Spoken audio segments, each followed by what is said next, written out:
उत्परेशं सभासाद्या इव चित्रा महेश्वरी चित्रोत्परेति कथिता सर्वपाप प्रणाशिनी। नमस्कार, मैं त्रिनाथ राणा। चित्रोत्पला की धारा चलचित्र श्रृंखला की 31वीं कड़ी में आपका स्वागत है। मित्रों, इस श्रृंखला की पिछली कड़ी में हमने तीवरदेव महाविहार का अवलोकन किया जो सिरपुर में स्थित है। आज की इस कड़ी में हम सिरपुर में स्थित आनंद प्रभ कुटी विहार का अवलोकन करेंगे। तो आइए आरंभ करते हैं। आनंद प्रभ कुटी विहार सिरपुर से सैनक पाट जाने वाले मार्ग में तीवरदेव विहार से लगभग 600 मीटर की दूरी पर स्थित है। सागर विश्वविद्यालय की ओर से महोदय M.G. दीक्षित जी ने जब सिरपुर में सन 1953 से 56 में उत्खनन का कार्य करवाया था, तब यह विहार प्रकाश में आया था। कहते हैं कि बुद्ध के अनुयायी आनंद प्रभ नामक भिक्षु इस स्थान पर किसी समय निवास करते थे। इसी आधार पर इस विहार का नाम आनंद प्रभ कुटी विहार रखा गया है। विशेषज्ञों के अनुसार इस विहार का निर्माण काल लगभग 7वीं शताब्दी है, अर्थात यह विहार महाशिवगुप्त बालार्जुन के शासनकाल में निर्मित है। विहार में कक्षों का अधिकांश भाग भग्नावस्था में है। कुछ स्थानों पर तो केवल भित्तियों के निचले भाग ही शेष हैं। ये और अधिक ध्वस्त न हों, इस कारण से पुरातत्व विभाग द्वारा इनके ऊपर सीमेंट की एक सुरक्षात्मक परत चढ़ा दी गई है, जिससे वर्षा के जल से इनका और अधिक अपक्षय न हो। अन्य भवनों की तरह इस भवन में भी भित्तियों की चौड़ाई अत्यधिक रखी गई है, जिसके कारण बाह्य वातावरण का प्रभाव कक्षों के भीतर न्यूनतम हो एवं उसके भीतर निवास एवं ध्यानादि क्रियाएं सुखपूर्वक संचालित हो सके। विहार के भूविन्यास को देखने पर ऐसा प्रतीत होता है जैसे विहार 2 भागों में विभाजित किया गया हो। एक मुख्य भाग जिसके गर्भगृह में भगवान बुद्ध की प्रतिमा स्थापित है एवं दूसरा उसके पूर्वी भाग में जिसका अधिकांश भाग ध्वस्त प्राय है। आनंद प्रभ कुटी विहार उत्तराभिमुखी है, जिसके प्रवेश द्वार पर हमें विविध प्रकार की प्रतिमाएं एवं स्तंभ खंड देखने को मिलते हैं। अधिकांश प्रतिमाएं क्षरित हो चुकी हैं, तथापि इनमें से कुछ देखने योग्य हैं। लगभग क्षरित हो चुकी यह प्रतिमा संभवतः किसी प्रतिमा का आधार भाग है अथवा भारवाहक गण के रूप में यहाँ स्थापित है। भग्न प्राय होने के उपरांत भी इन प्रतिमाओं का पुरातात्विक महत्व है।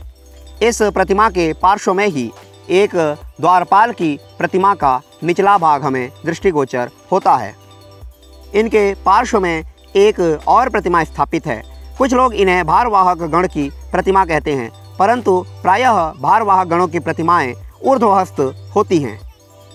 द्वार शाखा में हम अपने वाम हस्त की ओर द्वारपाल की एक और प्रतिमा का निचला भाग देख सकते हैं और अपने दक्षिण हस्त की ओर हमें पुनः इसी प्रकार की अनेक प्रतिमाएं दिखाई देती हैं। इनमें से एक इसी प्रकार की देव प्रतिमा, जैसा कि हम पूर्व में देख चुके हैं, यहाँ दृष्टिगोचर होती है। यहाँ हमें 2 स्तंभ भी दिखाई देते हैं, जिनका आधार भाग चतुष्कोणीय एवं मध्य भाग अष्टकोणीय है। शीर्ष भाग यहाँ उपलब्ध नहीं है। यहाँ हमें एक द्वारपाल की लगभग पूर्ण प्रतिमा प्राप्त होती है, हालांकि इनके शरीर के कई अंग समयांतराल में क्षरित हो चुके हैं। इनके पार्श्व में पूर्व की भांति 2 देव प्रतिमाएं स्थापित हैं। इनके पार्श्व में भी एक विशाल आकार के द्वारपाल की प्रतिमा दृष्टिगोचर होती है। इनके पार्श्व में एक और द्वारपाल प्रतिमा के आधार भाग हम यहाँ देख सकते हैं। यहाँ कुछ अन्य प्रतिमाएं भी हमें दृष्टिगोचर होती हैं, जो कि अस्पष्ट हैं। हम द्वार शाखा के अंतर्भाग में नृत्यरत मयूर का दृश्य देख सकते हैं। भीतर इसी प्रकार के अत्यंत सुंदर अलंकरण युक्त कुछ कलाकृतियाँ की गई हैं। नृत्यरत मयूर हम बाह्य भाग में भी देख पा रहे हैं। जैसा कि मैंने पूर्व चलचित्र में कहा है कि अर्धमंडप में प्रवेश करने पर एक ओर हमें देवी हारिती एवं दूसरी ओर जाम्बल की प्रतिमा दृष्टिगोचर होती है। यहाँ देवी हारिती की प्रतिमा हमें दिखाई नहीं देती, परंतु अपने दक्षिण हस्त की ओर जाम्बल की प्रतिमा दृष्टिगोचर होती है। जाम्बल धन के देवता माने जाते हैं। पीठ के दोनों ओर 2 सिंह एवं मध्य में धन से आपूरित 2 घड़े उसके ऊपर विराजित हैं जाम्बल देव। इनके समक्ष के आले में देवी हारिती की प्रतिमा रही होगी, जो वर्तमान में अप्राप्त है। भीतर प्रवेश करने पर हमें एक विस्तृत प्रांगण दृष्टिगोचर होता है, जिसके चारों ओर 16 प्रस्तर स्तंभ दृष्टिगोचर होते हैं। इन भवनों के निर्माण में वास्तुशास्त्र का विशेष ध्यान रखा जाता था। जैसा कि मैंने पूर्व में भी कहा है, यहाँ जल निकासी हेतु मार्ग हमेशा ईशान कोण में बनाए जाते थे। हम देख पा रहे हैं एक नाली यहाँ से निकल रही है, जो कि ईशान्य कोण में है। ये नालियाँ भूमिगत होती थी, वर्तमान में ऊपर के प्रस्तर हट जाने के कारण हमें दिखाई दे रही हैं। मध्य में प्रांगण निर्मित है, जिसके चारों ओर भ्रमणार्थ चौड़े मार्ग बने हुए हैं। इस प्रांगण के दोनों ओर निवास योग्य कक्ष निर्मित हैं। संभवतः इस विहार का विस्तार भी पूर्व दिशा में कुछ समय पश्चात किया गया था। कुछ कक्षों के आधार भाग हम यहाँ देख रहे हैं।